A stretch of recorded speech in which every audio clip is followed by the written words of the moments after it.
So this is going to be a very high-level description because it's going to touch two subjects and some relation between the two. The first is SARS-CoV-2 that I'm going to mention. Is a virus that now you probably are familiar with. And then the second one is another topic that you are familiar with. We've been working in viral evolution in the last few years and trying to take some of these tools from topological data analysis to say something about how viruses evolve. And now we're applying these tools to understand how SARS-CoV-2 is evolving.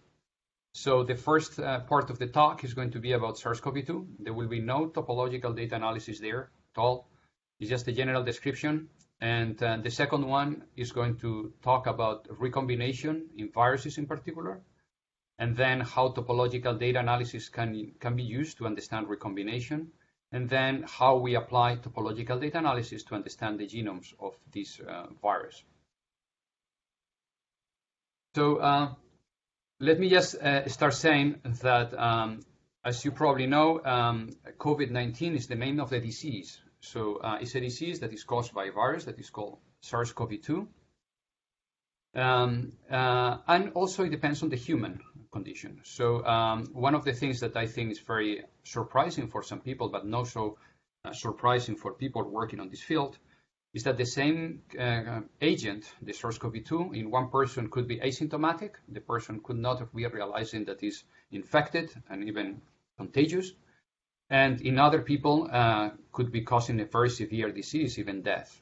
So what is determining the disease is not only just the presence of the virus. So if you are going to, I do the test every week. So if you do the test, it just gives you a bit of information that is telling you if you have the virus or not, but also some of the things about the human. And here is a component that is a mixture of genetics of the human. There are many people, we are working on that, but many different groups, they are working on genetics of humans. So what is special about some people who are more sensitive or resistant to the virus? And also the immune responses, in particular the immune history of this person. So some people maybe have been exposed to similar viruses in the past, and that maybe contribute to some protective immunity or not. We don't know yet many of these things, but there are many groups investigating these directions. So in my talk, I will be only talking about the first part. I'm not going to be talking about the disease. I will not be talking about COVID-19 or the genetics of the immune system of the human. I will be talking only about SARS-CoV-2, about the virus. So this virus, I'm going to show what we know about the origin of this virus. It's a type of virus that is a big group of viruses that they are called coronaviruses. In particular, this is a type of Vita Coronaviruses. There are different groups, alpha, beta, gamma. So these are called Vita Coronaviruses. And so the first thing is that in order to understand how these viruses appear and how they are continuing to evolve, we have to understand the basic mechanisms of evolution of these viruses. And this happened through two main mechanisms. The first one, they are point mutations. And so if you just take one of these viruses and you sequence the genome, we have now more than 100,000 sequence of these genomes everywhere in the world, many from here in the US, many places in Europe, all around the world. We have a lot of genomes that have been sampled in the last few months, in the last almost year.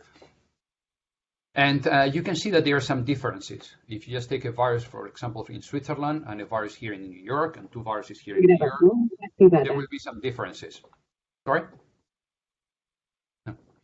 So, this is one of the first differences that you will find. There are these point mutations. So the genome of these viruses is very small. It's 30,000 bases. So if you just take it like a few pages written with 4 different characters, A's, C's, G's, and U's. It's a virus that is RNA, and doesn't use DNA in its genome. And if you just take viruses collected in different places in the world, you will find small differences. And for example, this virus has a U and this one has a G. And these differences, they happen with time. They accumulate with time. So here is kind of a landscape of how these coronaviruses are in the spectrum of life. On the y-axis here, we have the mutation rate. So the number of changes per replication. So every time that this virus is replicating a cell, they acquire some mutations.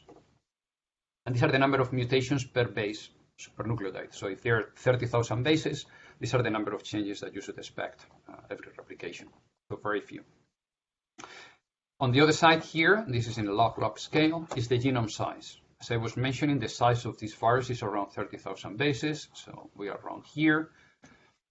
We are here, close to mice. We are higher eukaryotes. So we have our genome is 2 copies of 3.3 billion bases.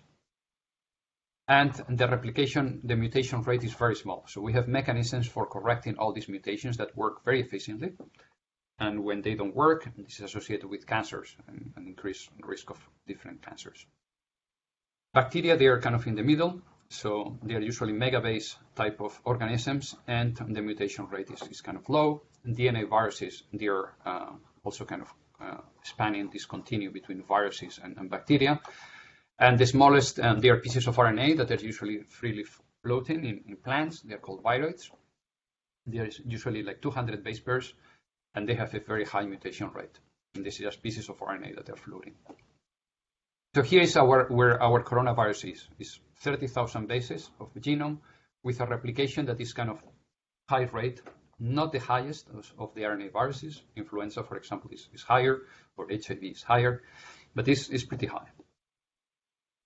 And this is how usually the information is organized. So if you just talk to a computational biologist or an evolutionary biologist, and then you give them, like in this case, 3 different genomes, ACGA, TCG, and TCGC, they will start putting this information in these phylogenetic structures.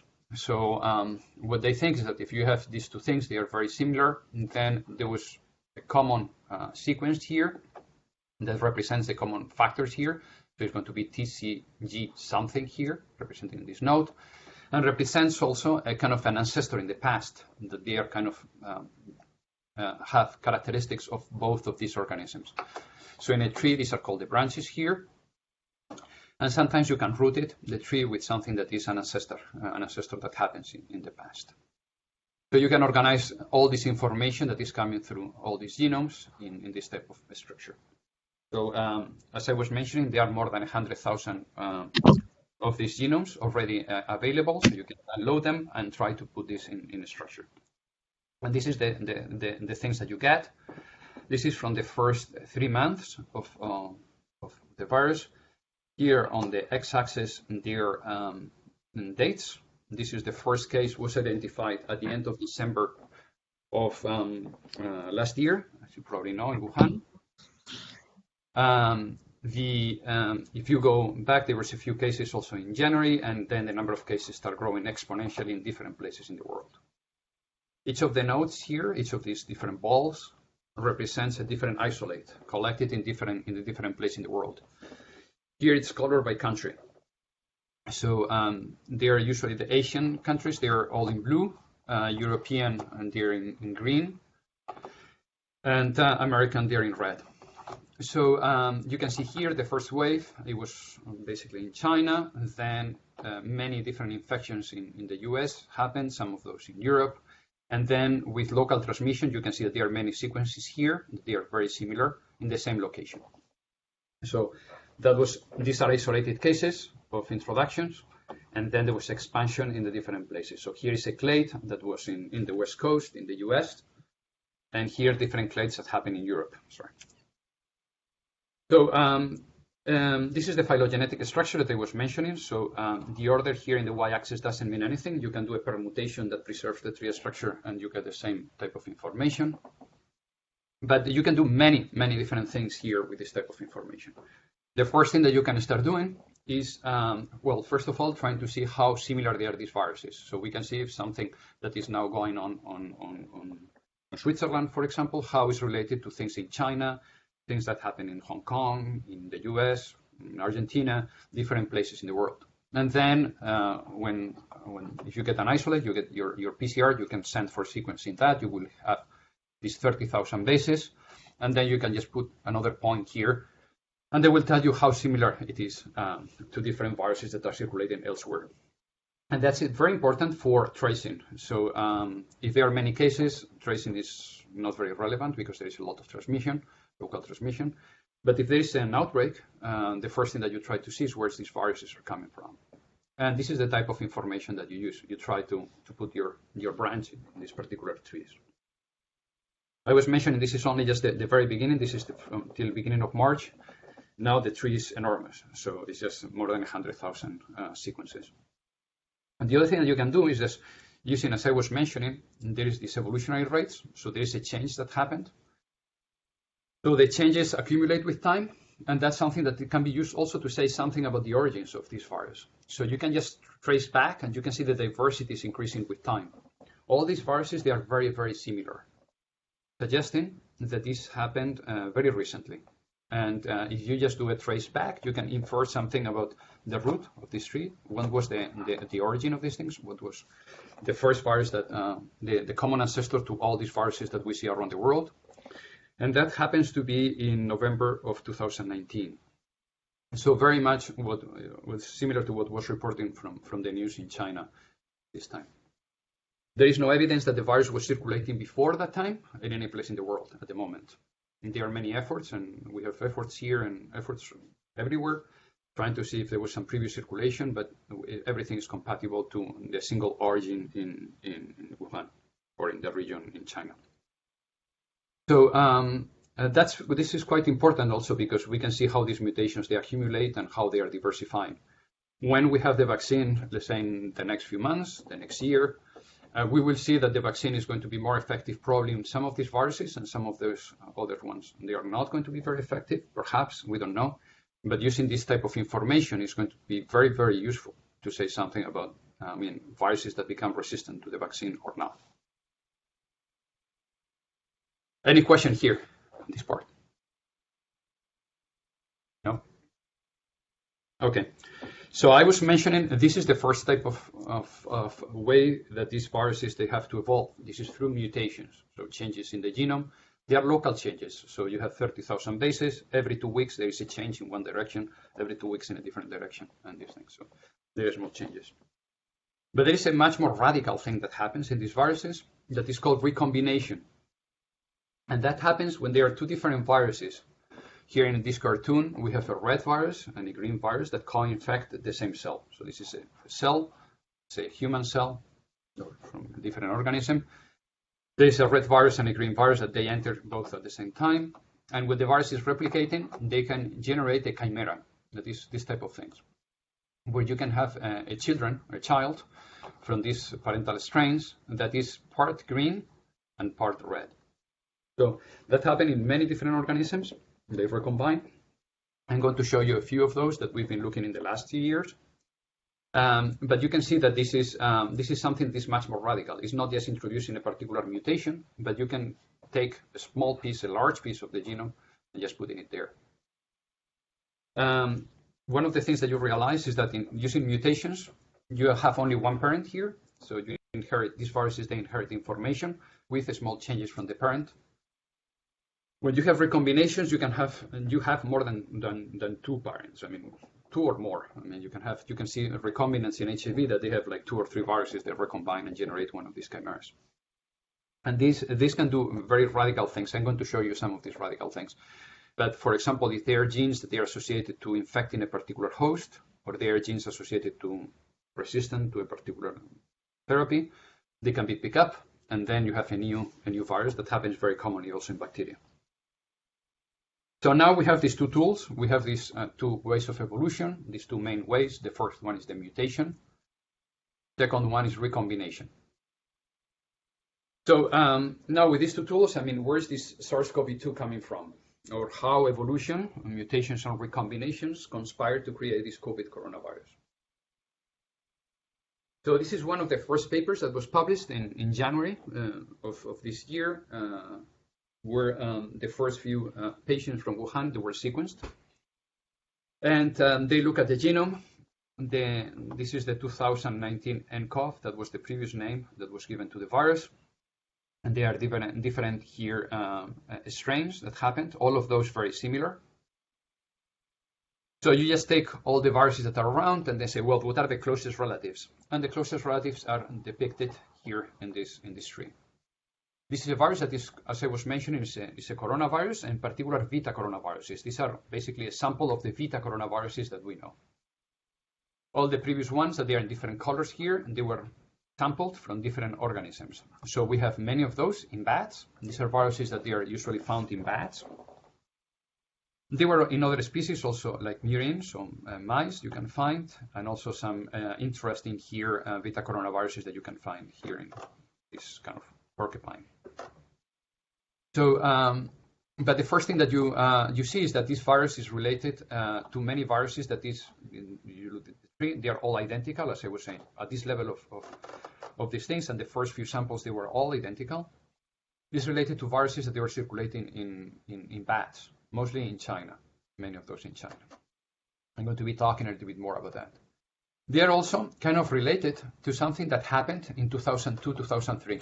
That was an outbreak, it's called SARS, and probably you've read at the time about that, and it has been very, very instructive story, because many of the things that we know in the very beginning from this virus, they are coming from this particular relative. It was a very similar story. It happens in south of China. The first cases there are from Guangdong, and then it was reported in Hong Kong. There was very interesting cases of doctors traveling to Hong Kong, getting sick in a hotel. Many of the people in the same hotel, they got sick and traveling elsewhere in the world. The stories, they are very, very similar to what in these things happened.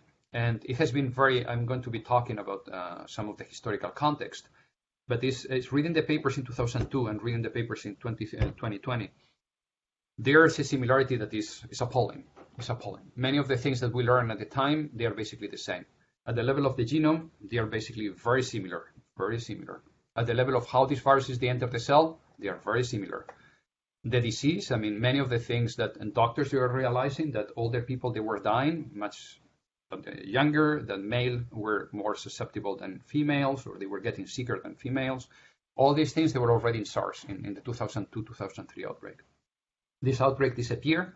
In July of 2003, the WHO declared the pandemic or the epidemic gone, and that was not the case of the things that we have today, as you probably know.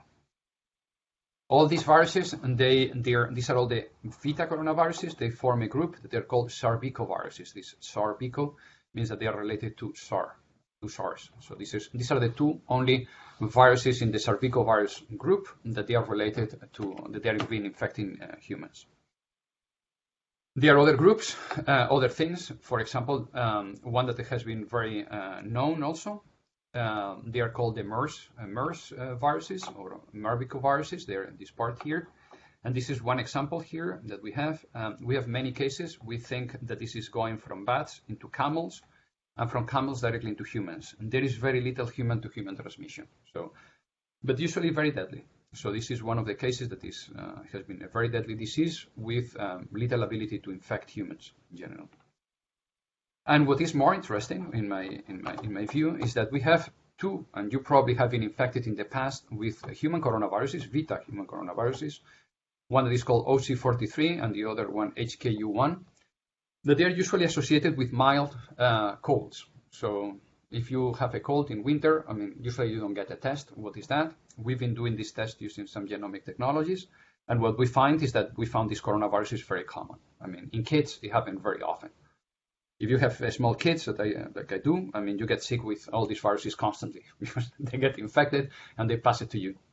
And usually you get 1 week of some fever, mild fever, perhaps.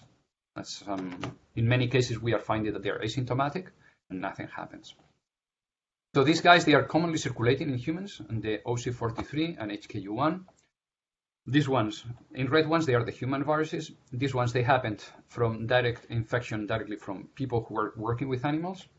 And these are the two Zarbical viruses that we know. The one that appears in 2002 and the one that we are suffering right now.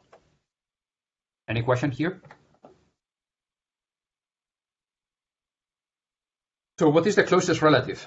So a few weeks after the first genome was published, and there was a release of a genome that was coming from a bat. That is the name of the virus is called, the isolate is called RAG13, that was found in this type of bats, that they are found in South Asia, And the genome was like 97% or 95% identical, depends on where you look in the genome, but very similar to the one that is circulating right now in humans. These viruses, they are known to have tons of these viruses. So these bats, they are known to have tons of these viruses. Many of these viruses, they happen to be in bats.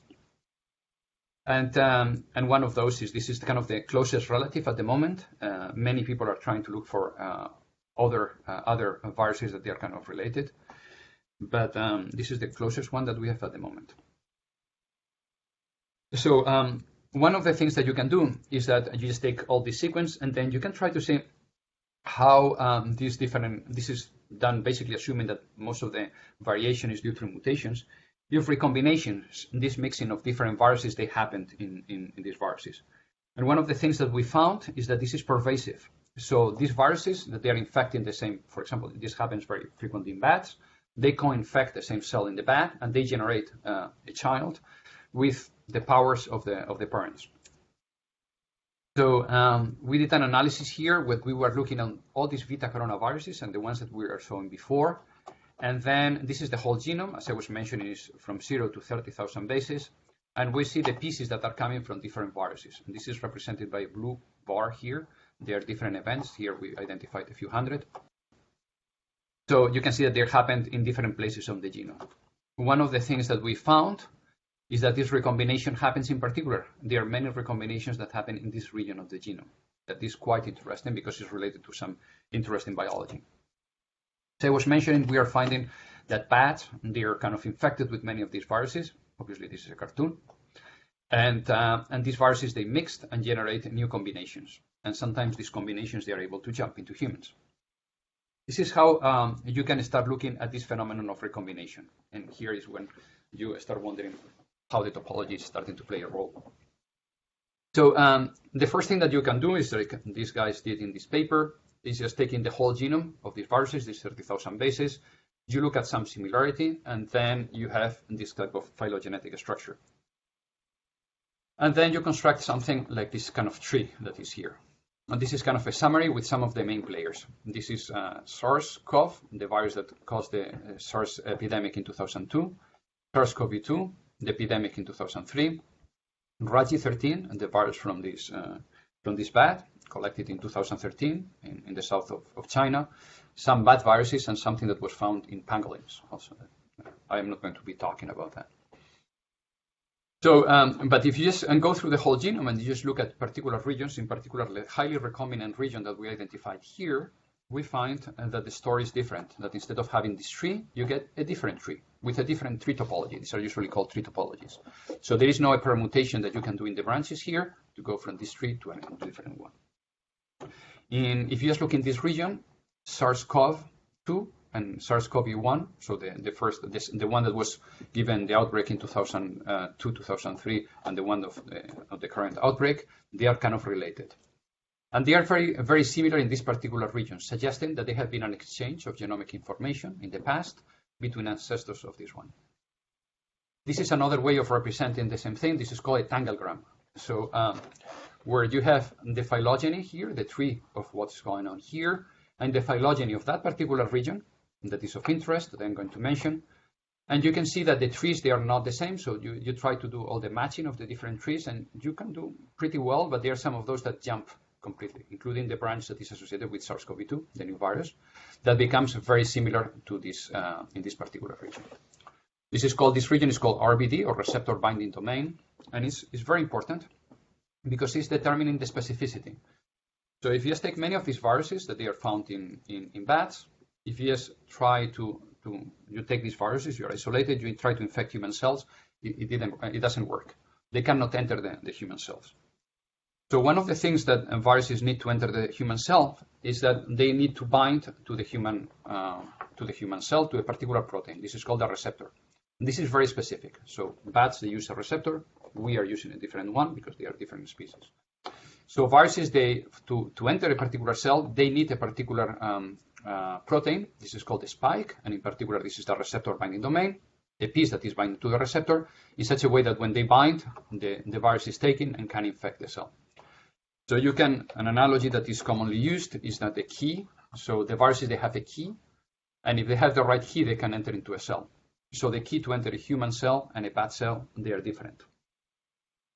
So what we are finding is that through this type of recombination, so this exchange of small pieces of the genome, viruses that they are able to infect humans, for example, SARS-CoV-1 and SARS-CoV-2, they can be related.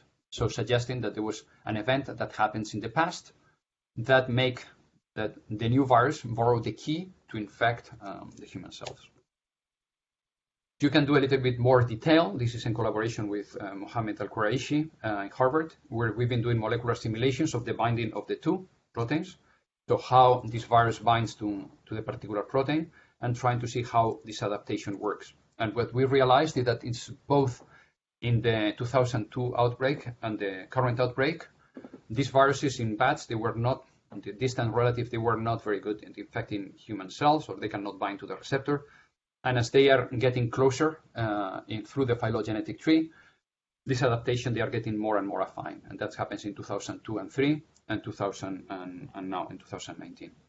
What is more interesting is that we can reconstruct what is the history of these viruses. And what we can find is that many of these viruses in the past, they already have the ability to infect humans. And that's important because that suggests we can also put some times on those using this type of molecular type of clock thing. We can say something about what happened in the past. And we think that these viruses that they are able to infect humans, they have been circulating in bats probably in the last 20 years, and probably there are many others that are circulating currently in bats and that are able to infect humans.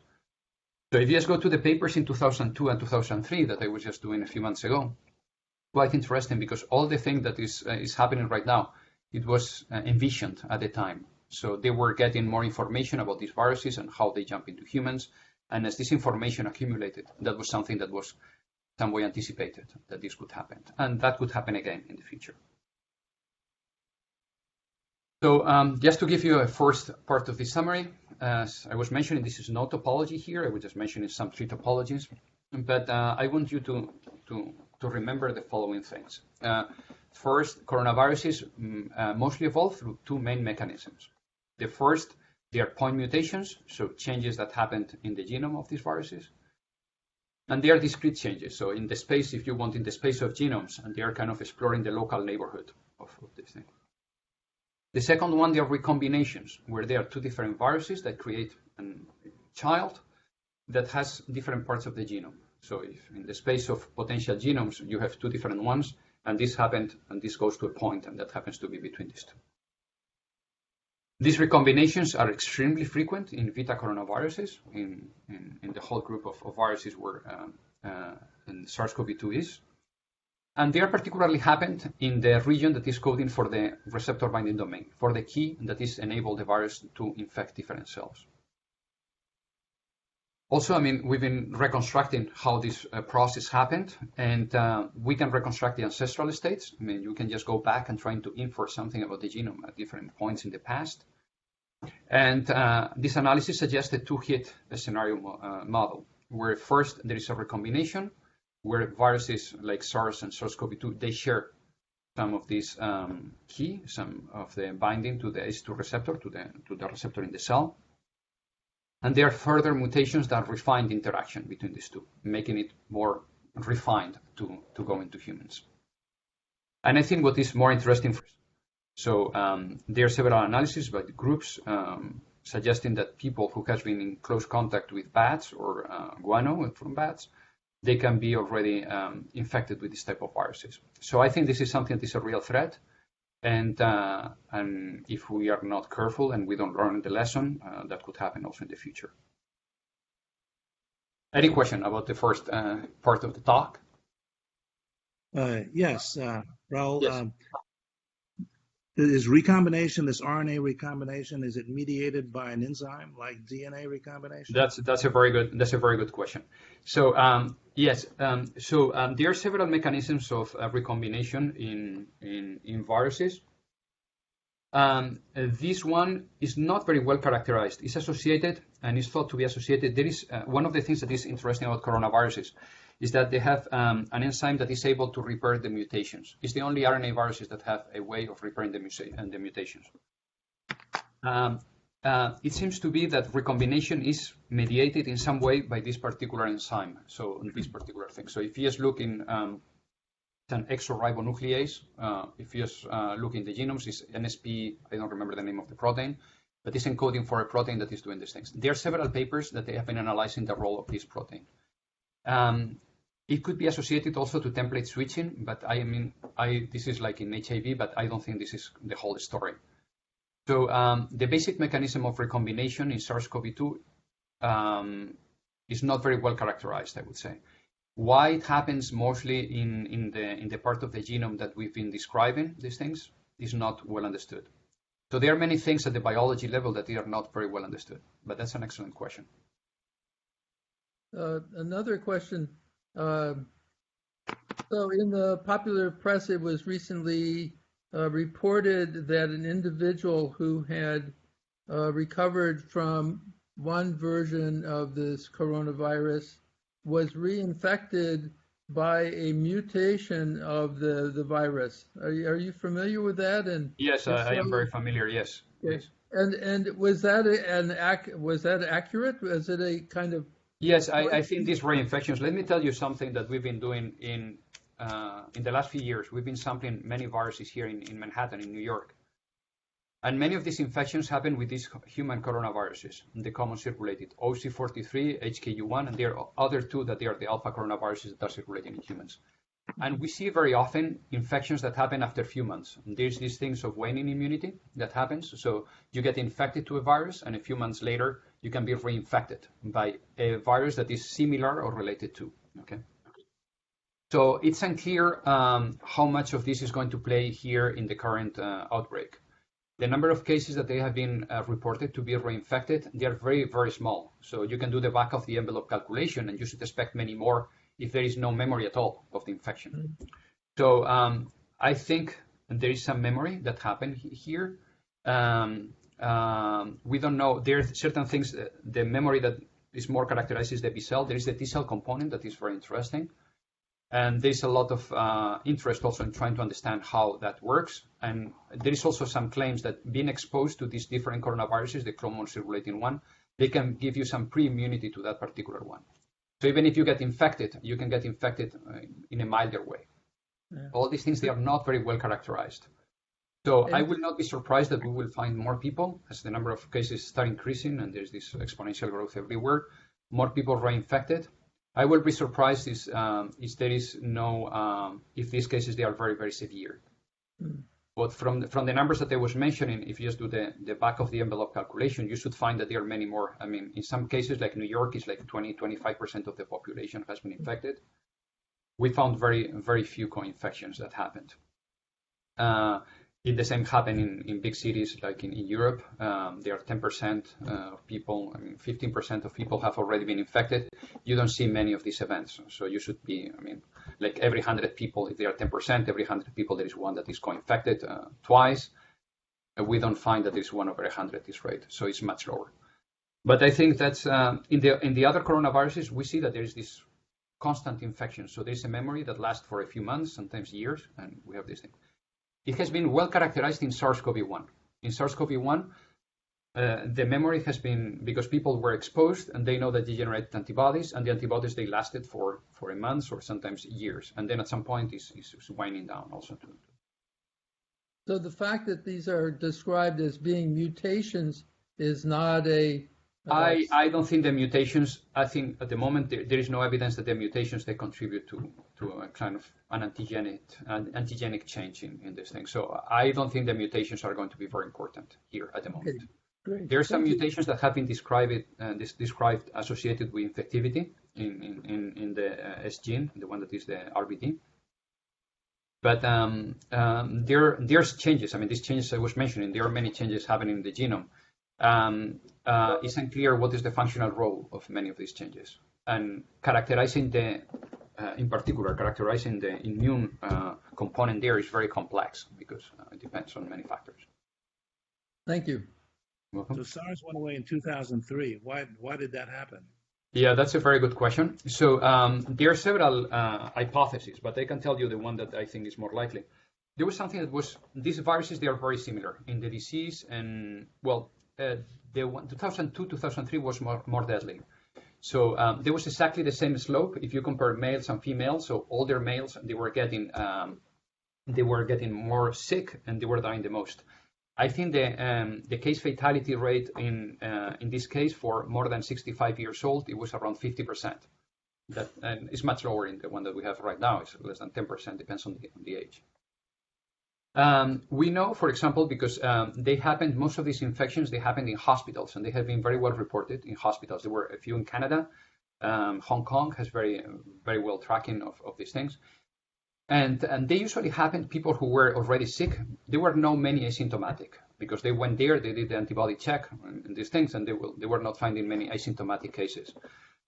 So there were very few, or most of the infections, they happened with people already in the hospital. So they think that already a person with fever, they have symptoms, they were sick when they were able to transmit. And then, so it was easy to track and isolate. So if you are going, I mean, now everywhere, but before in the past, I mean, they were checking the temperature. If you can identify the temperature, you can isolate the person. And then the person a few days later is going to be infectious. And this is not what is happening with this one. This one, I mean, you can be feeling fine and you can be super infectious and you don't even realize. So it's very, very hard to track that. So one of the differences here is that this virus is very able to infect people pre-symptomatic and asymptomatically. And these people are basically, I mean, there is no, I mean, unless you do a PCR, you do something, it's very hard to identify these people. So we don't have the technology to do it. Like temperature you can do in real time, but PCR is usually taking a few hours and there's no this thing. So, I mean, perhaps next year doing a PCR is going to be like taking the temperature, they do like that, and then you have the test, and then they will be the same. But I think it's the ability of tracking the cases, and it's this difference in the pre-symptomatic cases. So it was all the measures that we have, and many of the measures of isolation that have been implemented right now, they were inspired, or they were following some of the things that happened in 2002, 2003, because and there it was happening. But this is I mean, they are very similar in many aspects, but there are some differences that are important. Okay, so any other question? Okay. So let me just go to the next part of my talk. So let me just motivate why I think I mean topology can give some extra understanding of what is going on here. So I'm just going back to two of the figures that I was showing before, and I want to present a problem here. So the first is this very super highly cited in paper in The Lancet, where they report one of the first cases, isolated cases. And then what they did is that they take the whole genome and then just do this tree with the idea that this is capturing some of the relationship between these different genomes. Now, also I told you that if you do these things with the genome and then you do the same thing with a different part of the genome, this RBD, you get different trees. So if you are taking different parts of the genome from the beginning, the middle, these things, you are going to get a family of trees. So, I mean, there are two questions here. I mean, first of all, what is the right representation for all this data? I mean, this tree, I mean, you can always draw a tree, but what does it mean, this tree? This is the second question. And what is the right way of thinking about this type of data when there is tons of recombination? So if there is no recombination, if there is only a single parent, this type of a structure, they can represent the historical context. I mean, there is a node here that represents the parent of these children here, and this one was kind of a grandparent of these ones, and so on. So this is a structure. But when there is recombination, it depends on where you look in the genome. You have different parents, and the structure is a bit more complex.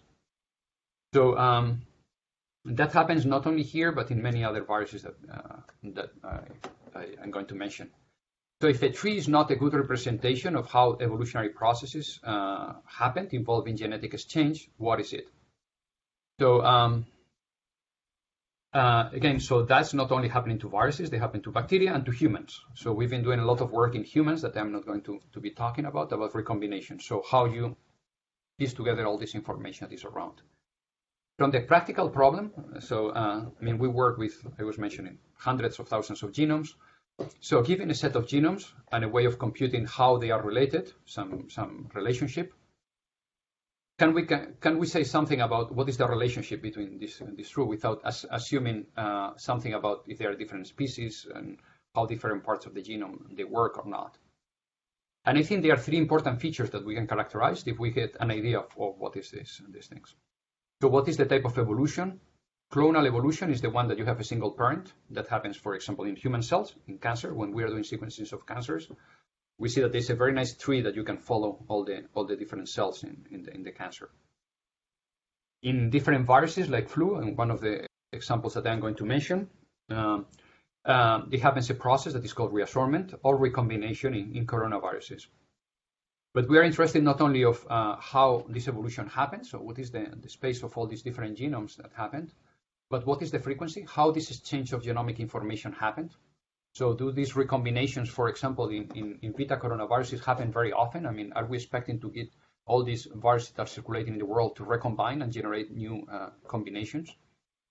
And the second is the scale of exchange. So this idea that they can be exchanges that happen between very similar siblings, or something that happens between species that are very, very far away in this space. So you should expect that things that are very similar, they can exchange more genomic information because the offsprings, they are going to be viable. If they are very far away, it's very unlikely that you are going to generate something that is going to be viable with very different genomes. So we are very much interested on extracting these global and robust features from evolutionary spaces, and also to perform statistics of how these different processes, they can generate these spaces. So what I'm going to present now is just some ideas. I mean, there are many different directions. I mean, this is kind of the abstract biological problem that we're interested in. And there are different ideas that you can consider in this direction. I'm going to present one particular direction that has to do with topological data analysis, because this is the topic of these seminars, and how I think they can help there. So this is a 3-slide tour on topological data analysis. I mean, given the audience, I'm going to mention that we are only going to be using persistent homology for this type of things, and we are going to be characterizing the barcodes. Kathleen, I don't know if I should be given an introduction here about these things, or probably it's familiar. All these things, they are familiar to the audience here. I think it's fairly familiar to the audience here, yes. Okay, so then I will go to the meat here. So, as you probably know, I mean, yeah, when we are doing classical topology, algebraic topology, we are trying to look at some space with infinite number of points and characterizing some invariants of these spaces. When we are working with real data, as these 100,000 genomes that I was mentioning of these coronaviruses, we are not looking at a continuous space, but we are sampling for some particular structure that happens in high dimensions, and with potential noise. I mean, the noise, it could be of different kinds in this case, and that's something that we can discuss later. And what we are trying to understand is properties of this space from the sampling that we do of the points. Again, so this is, I'm not going to go into that, but let me just give you what is the main type of analysis that we are doing. So imagine that now you have, let's say, 100,000 genomes from this SARS-CoV-2. We are taking these points in high dimension, and then you want to represent what is the relationship between these two. You can do as most of the computational biologists do, and then you do a phylogenetic tree, trying to see. If there's recombination, this tree is probably going to be meaningless, because it depends on what part of the genome that you take. You are going to have different trees. And then the problem is how to make all this information compatible in these things. So here there are two simulations. The first is an event when there's a clonal process. So there's no recombination or any process of exchange of genomic material. And then you just, so organisms, they can replicate. Some of them, they died. There's some selection. Some of those start expanding and going on and on. And then this is a projection, a PCA, in 2 dimensions of this simulation. And this is the typical thing that you find, for example, in many of these analyses, that you see different clusters of related organisms.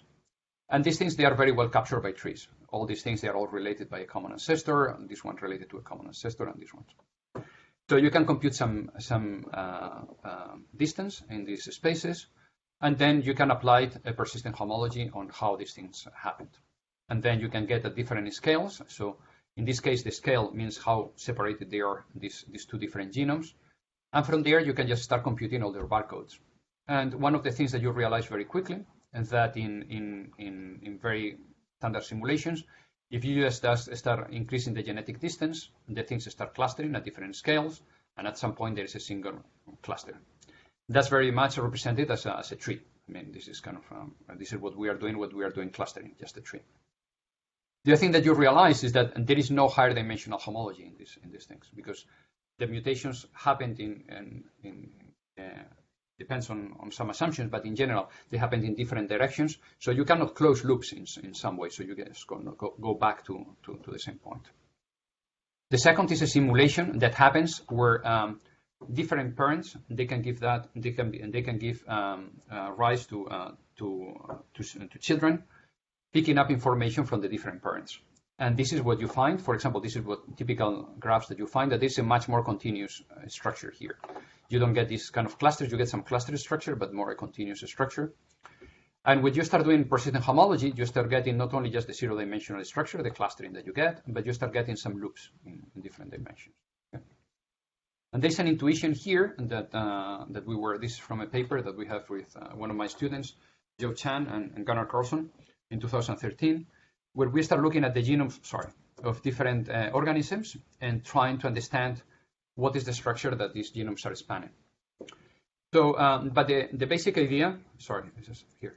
The basic idea is that if the tree is coming, if the structure is coming from a clonal process, so if there is a tree representing the data, all the homology in dimensions bigger than 0 vanish. I mean, there is no bars in dimension bigger than 0. If that's not the case, if there are some bars, and that means that the states cannot be represented by a tree. There is no tree representation that can capture these things.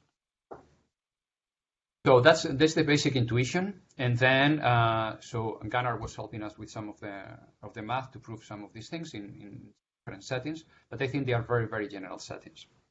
Things also that they are very much of interest also that I found very interesting in all this topological data analysis framework is that this the notion of stability, because working with real data, we find that sometimes there are some errors that happen. And having something that is kind of stable in some particular direction is always very, very helpful. So, but just the point of view here is now what we have is, this framework of processing is that we have genomic data.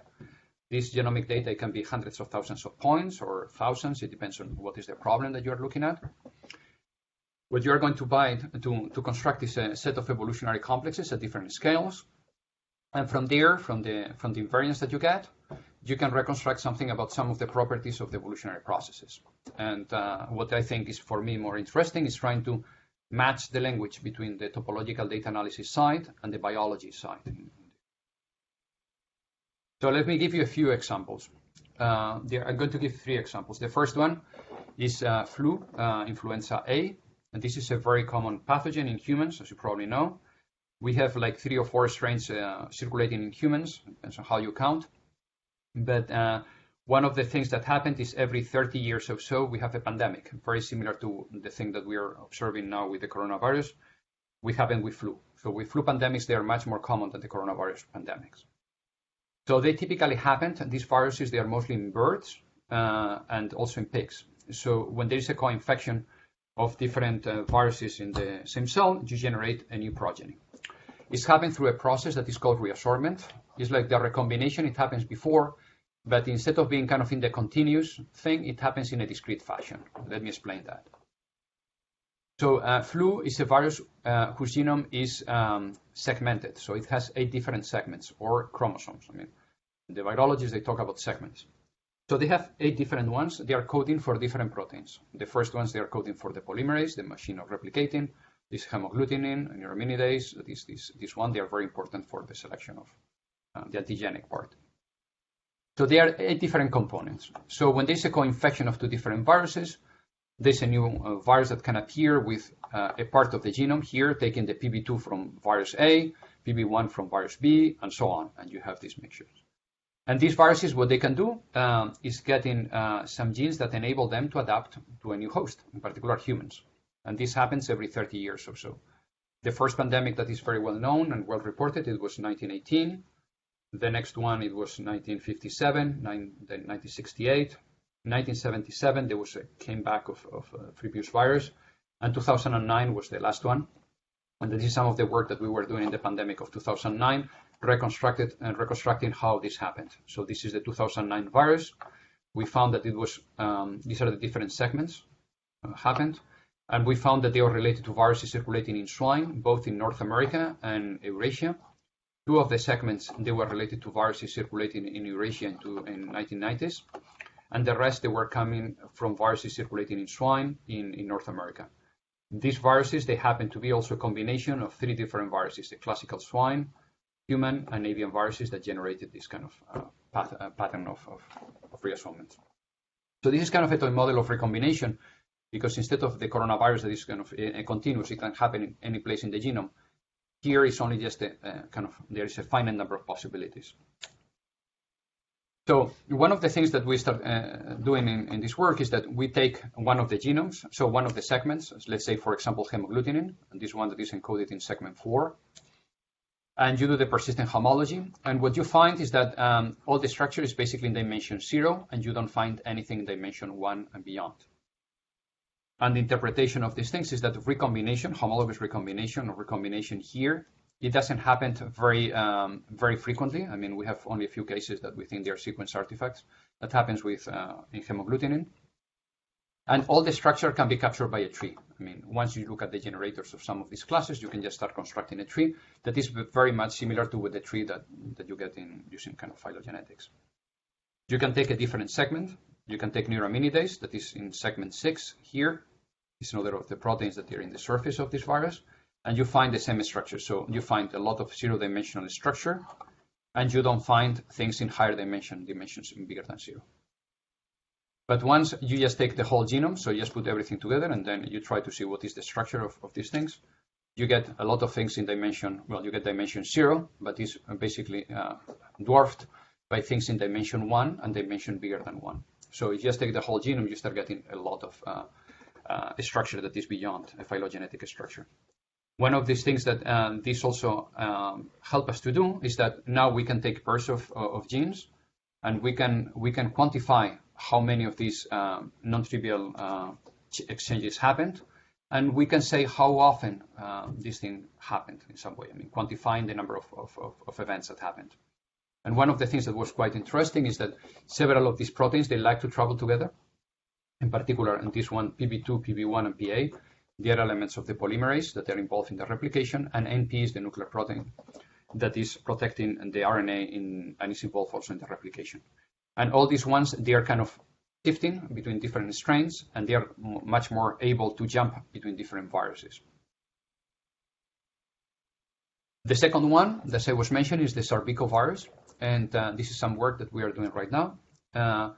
So the Zarbical virus, instead of just taking all the Vita Coronavirus, if we restrict to the Zarbical viruses, so SARS and SARS-CoV-2 and all the bats relatives, you can do the following thing. You can just take off the 30,000 bases. You can take a sliding window. In these things, they are kind of a particular length. This is 2,000 bases.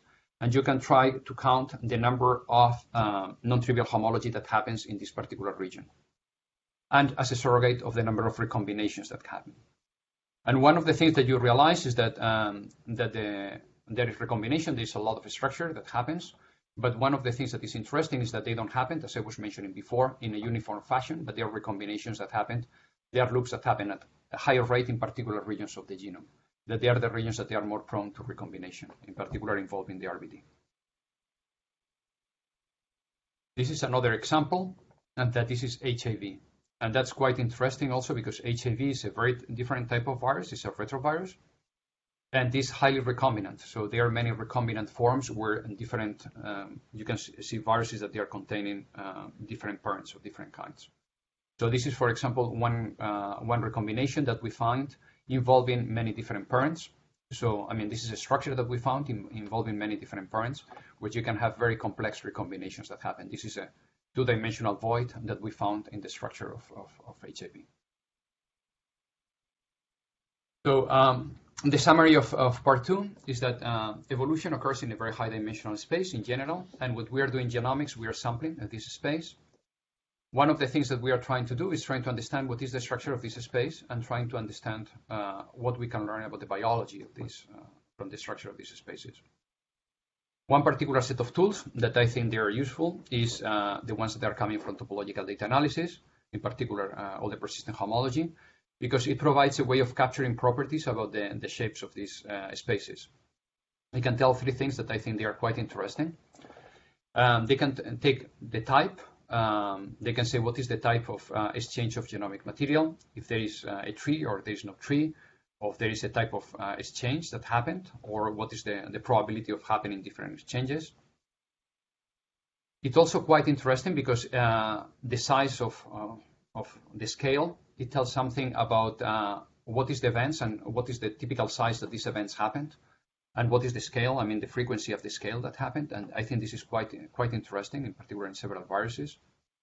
And the other thing that is helping us to find some numbers and quantifying some statistics of these things. So how many of these different objects happen at what particular scale. So here is kind of a very draft of the different a map between some of the language that we use in the viral evolution context and some map in the persistent homology side here, for example. So when we are talking about some evolutionary distance or some genomic distance, the distance between two different genomes, in the persistent homology side is some idea of the filtration value, so this epsilon that happens, the scale.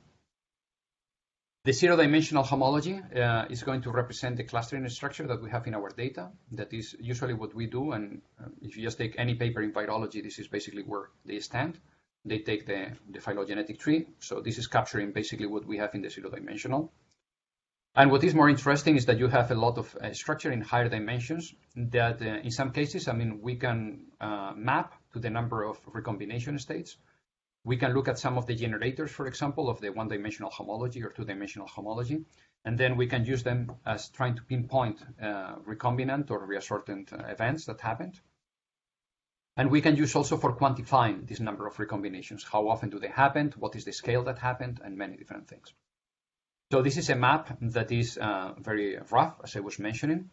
There are certain things that we can map very accurately in several organisms, including humans. I have not talked here about humans, but there are many things that we can do very accurately in these cases. And in many other cases, for example, we don't know many interpretations of high-dimensional homology is clearly beyond our scope at the moment. So I'm going to also, I mean, with your permission, I want to mention two different books that, the first one that I wrote recently in Cambridge University Press. It's a popular book, I mean, popular, a little bit technical, but it's describing things about coronaviruses and in particular the SARS-CoV-2. So the first chapter is an introduction, so general things about coronaviruses. The second one is mostly about epidemiology. So how is the coronavirus spreading? The third one is coronaviruses, the things that I was mentioning in this graph in the beginning about different coronaviruses, Vita Coronaviruses, viruses that are circulating around, and what do we know about these viruses. Chapter 4 is going deeper into some of these evolutionary mechanisms, how the genomes of these viruses, they change with time, how mutations happened, how recombinations happened, and how do we know about different mechanisms. Chapter 5 is the current outbreak. So what do we know about the origin and the evolution of this particular one? I was mentioning some of these things in the presentation. Chapter 6 is something that I mentioned also that I think is a fascinating comparison. And if you have some time, I recommend going to the original papers of the SARS outbreak in 2002 and 2003. Because it's basically appalling. I mean, how similar the things are. I mean, many of the papers in 2002, 2003, they are very similar to the scientific papers that we are finding today. I mean, some of the relation about the origins of the virus. I mean, things about the disease, and many of the things about the disease, and even some of the therapies that have been, people have been trying in the last few months. They have been derived from the knowledge that we have about SARS, the first SARS outbreak. Chapter 7 is about flu. I mean, what do we know about flu pandemics? And because I think that's a much more likely event in the future. I mean, these things happen very often. As I was mentioning, we have 4 or 5 outbreaks pandemics of flu in the last 100 years. And by far, I mean, we can complain about the situation. This is awful, the situation right now about the COVID thing. But in 1918, the situation with the Spanish flu was much worse. I mean, the number of cases and the situation was much complicated. And chapter 8 is about kind of some of the therapeutic options. Here I don't talk anything at all about topology. And then if you want to learn more about the topology, this is a work that a book that I wrote with Andrew Blumberg, that we were saying there's some basics about algebraic topology, topological data analysis, statistical inference, and topological inference. Techniques that we are using very commonly in biology, dimensionality reduction, and different types of manifold learning approaches. And then applications to different biological problems. And the first one is evolution, trees, and beyond. This is part of the things that I was mentioning before. They are explained in this chapter. Chapter 6 is about cancer genomics. So most of my research is in the area of cancer and cancer genomics and how some of these techniques they can be used. Chapter 7 is the application of topological data analysis techniques to single cell data. This is a very interesting set of approaches that they have been developed in the last 5 years, that you can get characterization not only of a particular sample, but basically of the different cells in the sample and understanding the diversity. So there are many applications in biology from development. The ones that I mentioned here in the paper and in the book, they're mostly about development, but also in cancer. We have many applications in cancer. Now it's becoming a very standard tool. And the structure is typically we have of order of now tens of thousands of points, and the number of genes is around tens of thousands also. And we have to learn what is the structure of these things. And there is something that I think is also very amenable for this type of technologies, that is the three-dimensional structure of DNA. So a polymer that is binding in three dimensions, and we get a sample of this relation. And then chapter 9, I mentioned some of the work, including some of the work of Kathleen and other people beyond genomics. I mean, trying to understand the structure of some brain networks and other things. So thank you, everyone. I think I'm a little bit late, but this is the work mostly carried out in my group at Columbia University. And some of the work I've been doing also with some biologists at the Institute for Advanced Study in Princeton. Some of the work in more the math component with Andrew Blumberg in Austin. Some of the molecular simulations in the binding of the SARS-CoV-2 to the receptor has been done by the group of Mohammed Al-Quraishi, that now is here at Columbia. So he was in Harvard and we recruited him here. And then some of the work in the mathematical foundations of recombination, it was with Gunnar Carlson in Stanford. And Michael Lesnick has been doing some very nice work in following some of these directions. So thank you very much for your attention, and if there are some questions. Thank you, Raul.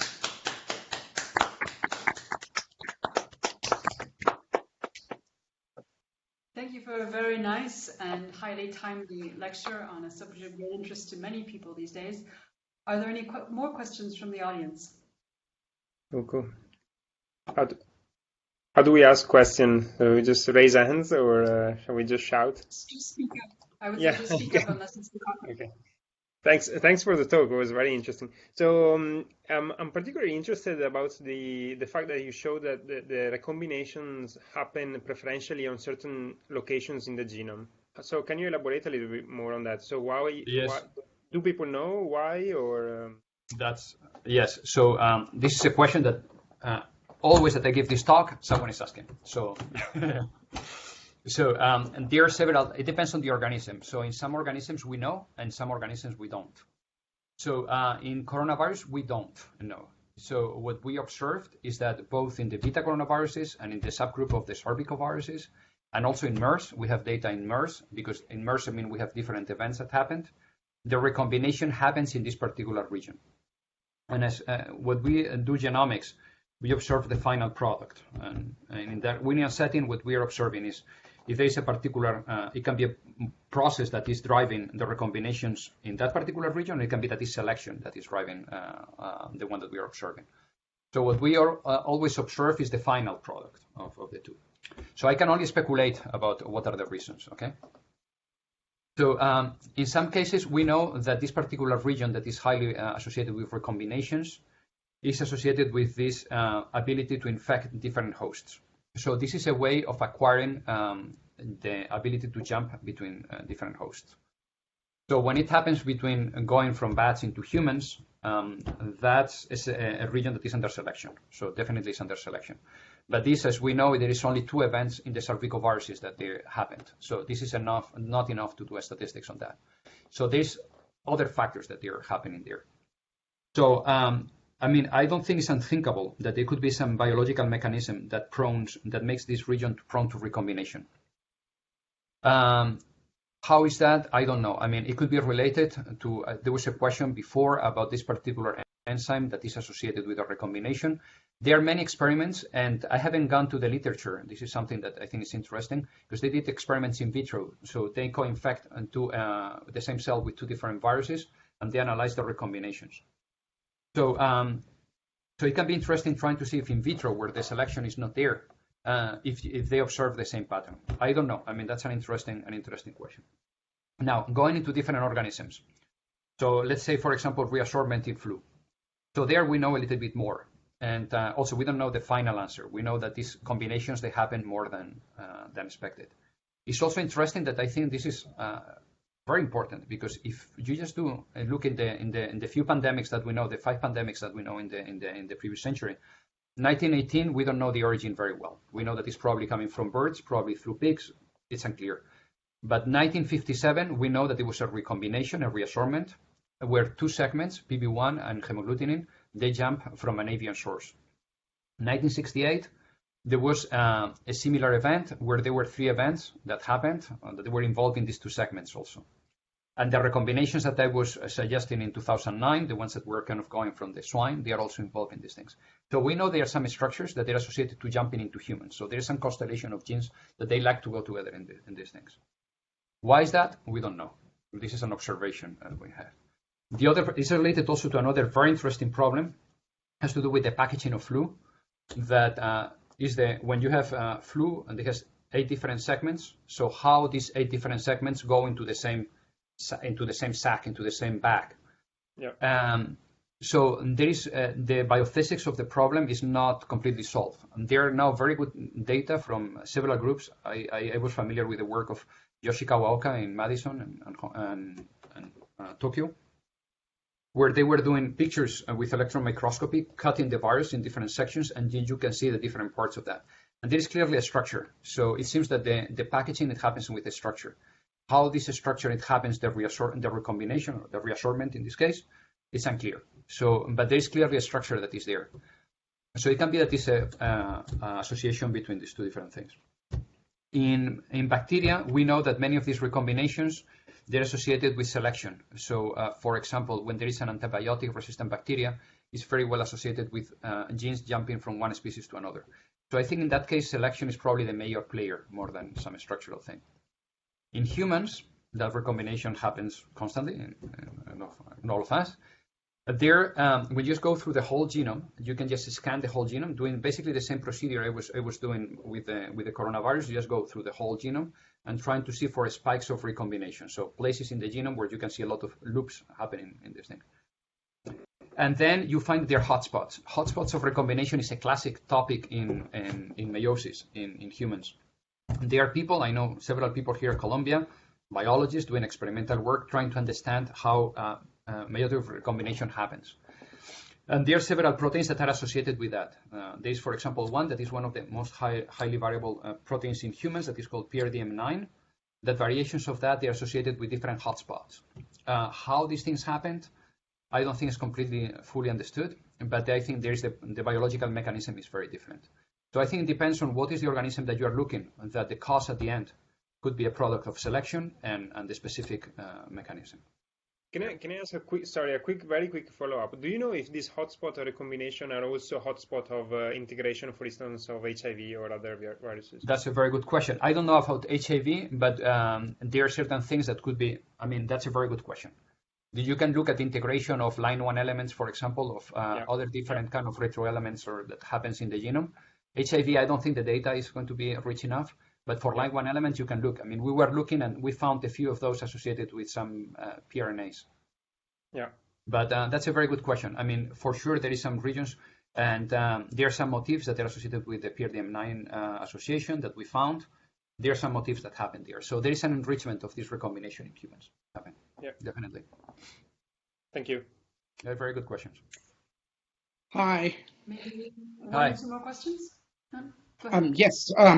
So you gave some examples giving rise to different homologies. Do you know how many different structures have people been able to identify? How many different homologies? Well, I mean, so just to be honest, I mean, I don't think there has been a catalog of all these different things. We are, because we are only looking at the low dimensional things and very low dimensional. So obviously I take the 0 dimensional and the 1 dimensional as a correlate for estimating the number of recombinations. We have not been able to catalog more things than these ones. We had a conversation a few years ago with Gunnar Carlson, where we have an hypothesis of how high dimensional structures can be generated from smaller tree-like structures. And I have a conjecture that, I mean, we can talk another day about some observation that we have about these things. And Gunnar was working on that, and there was one student that was working on that. We have the conjecture, and we're just working on some proofs of these things. But I don't think, just to be honest, I don't know of any catalog of all the potential structures that you can find. But any guess of how higher rating numbers can be interpreted in this setting? Well, yeah, again, so I can speculate here. So if, for example, if the things happen to be only with 2 units, you only can get 1-dimensional structure. So if there's only 1 unit that is always traveling together, you only get 0-dimensional. You have 2 units, you can get 1-dimensional. Right. If you have more independent units, you can start getting more complicated structure. So I think in some way, the dimensionality of the homology that you get is representing what is the type of independent structures that you have. I mean, I know I'm very vague because I cannot be more concrete. But I think it's reflecting something about what is the number of independent units that they happened in the genomic data that you're looking at. Thank you. I wanted to ask you a general question about sampling potential biases that you had mentioned before. Conceivably, there's all kinds of biases that we could find when you're talking about collecting genomic data. I mean, even now when we have this incredible number, like you said, 100K plus sequenced genomes, you could have geographical biases. You could imagine that local infective clusters are oversampled. So I'm wondering if you could just kind of comment on this generally, particularly with respect to you're hitting on one of the rates and things. Main problems, I mean, independently of the topology. But I mean, so for example, I was just speculating about what can be the origin of these viruses, and I think there is a kind of a scientific agreement or an agreement in the scientific community that this is coming through viruses circulating in bats, all the pieces that we know. But there is a gap in the things that we know from the closest ancestor, this RAG13. This is from Yunnan in 2013 till now. So we have a 7 years gap.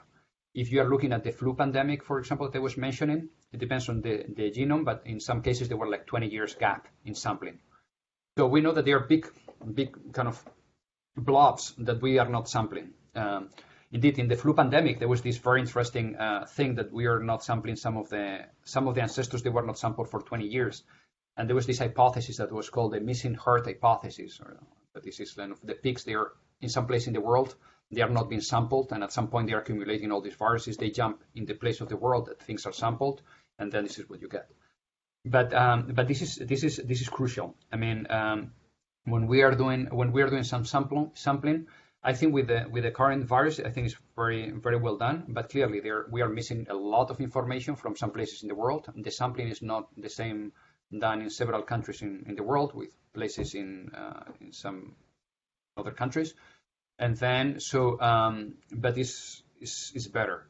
Now, as these technologies are very cheap, they're becoming very, very cheap, I think this sampling is going to become more complete. But we are missing a lot of information. And I think one of the main problems, and this is why we are doing all this reconstruction of ancestral states and all these things, and we are going, if you have data from sampling, you don't have to reconstruct anything. You don't need to use any type of inference. The problem is that when we are lacking data, we have to start getting into the incognito, basically by doing some type of assumptions about how these things happened. And that's always very dangerous. I mean, many of the biologists, they don't trust on anything unless they see that there is a sample. And I think with good reasons. I mean, because I think we can go so far by doing some inference. But this is a missing data is a key point in many of the biological analysis, in particular in the genomics arena when we are doing all these things.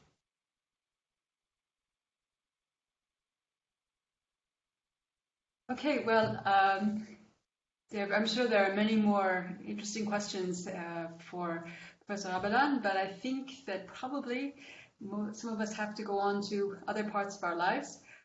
Thank you very much for a fascinating lecture, Raul. Thank you to you. Thank you all for participating. And so, as usual, the recording of this lecture will be available online afterwards if you'd like to watch it again or recommend it to other people. And yes, thanks again for having agreed to give this wonderful talk, Raul.